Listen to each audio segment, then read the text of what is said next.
नमस्कार, मी doctor Swapna Kulkarni. स्त्रियांमधील cancer प्रतिबंधासाठीच्या मार्गदर्शनपर मालिकेमध्ये आत्तापर्यंत निरोगी राहण्याच्या हेतूने आपण विविध विषयांवर माहिती घेतली। आज आपण योगासंबंधी जाणून घेऊ। स्त्रियांच्या आयुष्यात बाल्य, तारुण्य, गर्भारपण, मातृत्व, मेनोपॉज, वार्धक्य अशी स्थित्यंतरे येतात।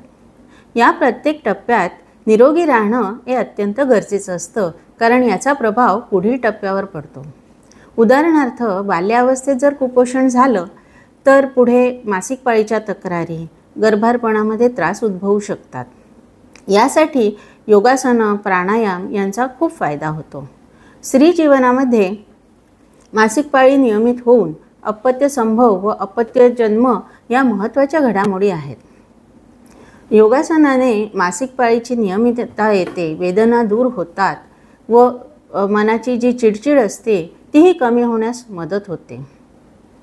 योगासनांमुळे तसंच प्राणायामामुळे अंतःस्रावी ग्रंथींचं कार्य सुधारतं, हॉर्मोनमध्ये संतुलन येतं, रक्ताभिसरण सुधारतं, याचबरोबर वजन नियंत्रित राखण्यास मदत होते। गर्भारपणी निरोगी राहण्यासाठी तसेच प्रसूती दरम्यान स्नायूंची लवचिकता राहण्यासाठी योगासनांचा फायदा होतो।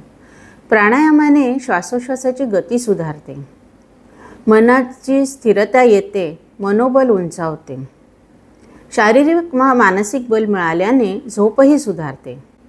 स्त्रियांसाठी मार्जरासन, वज्रासन, पद्मासन, पर्वतासन, वृक्षासन, शवासन, पश्चिमोत्तानासन इत्यादी आसनं तसंच अनुलोम विलोम, भ्रामरी हे प्राणायाम उपयुक्त ठरतात। काही लक्षात घेण्यासारख्या गोष्टी म्हणजे प्राणायाम किंवा योगासनं हे तज्ज्ञ मार्गदर्शकांच्या अनुसारच करावीत, आपल्या आपण करण्याची शक्यतो टाळावे। योगासनं करायची असल्यास सकाळची वेळ ही अतिउत्तम असते, पण जर संध्याकाळी करायची झाल्यास तर भोजनोत्तर 4 ते 5 तासांनी करावीत।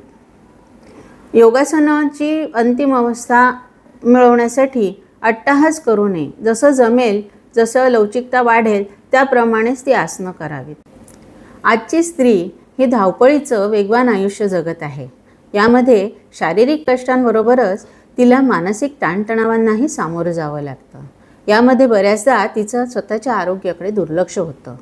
सर्व महिलांनी आपल्या व्यस्त वेळापत्रकातून काही मिनिटे काढावीत व योगासनं, प्राणायाम यांचा दैनंदिन आयुष्यामध्ये अंतर्भाव करावा।